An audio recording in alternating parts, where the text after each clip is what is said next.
Hey, Alias here. Today I'm going to show you how the Searchlight script works. But before we start, I want to tell you guys that I set up a Patreon page to make it easier for those who like my work and want to support me. The link for my Patreon page is in the video description down below.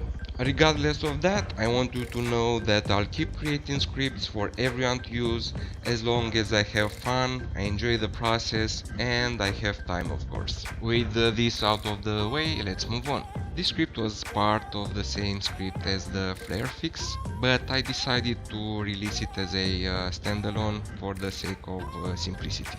I initially made this script to work with technicals, but I discovered that works fine with turrets as well. I tried to make the script work with any kind of vehicles.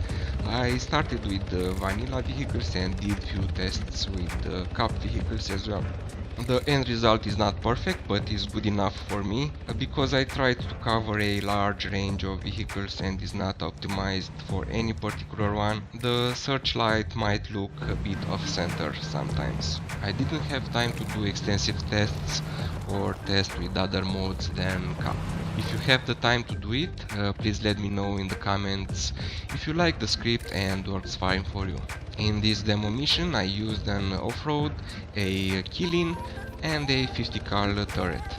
The range of the Searchlight is somewhere around 100 meters. To increase it is possible, but would mean to add more light points and calculations, and this will be a bit harsh on ARMA engine, so I decided to limit the range.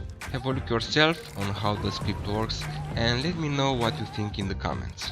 When I have time I will do more tests and check out the impact on engine performance and maybe add the range as a parameter to this script.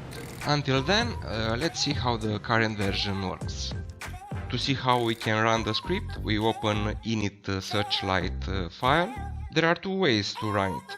You can use this form, filling up the name of the vehicle. Of course, you need to name the vehicle in your mission first.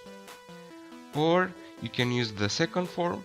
You can place this line in the ini field of a specific vehicle. This form is useful especially if you spawn vehicles dynamically. If the vehicle gets destroyed or is damaged and can't move, the Searchlight will disappear. You can also create an add action script if you want to have the ability to turn it on and off via action menu. For now, let's copy this line and paste it in the vehicle's ini field. The script will detect automatically if it's a ground vehicle or a helicopter, so you don't have to worry about that. We have here a killing. Let's go in and have a look.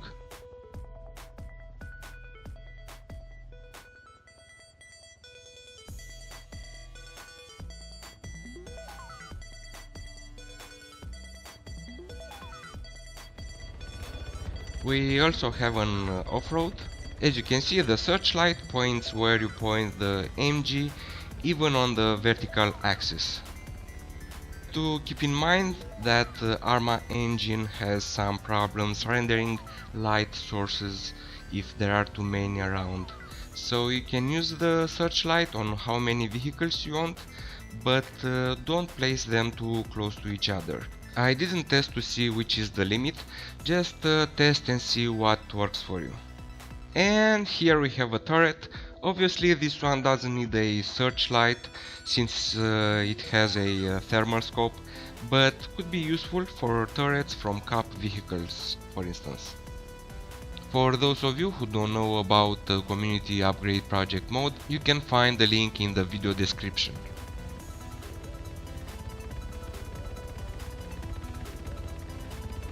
And this is it. I tried to make the script as simple as I could. As always, I am looking forward to read your comments or suggestions. Thank you all for watching and see you next time.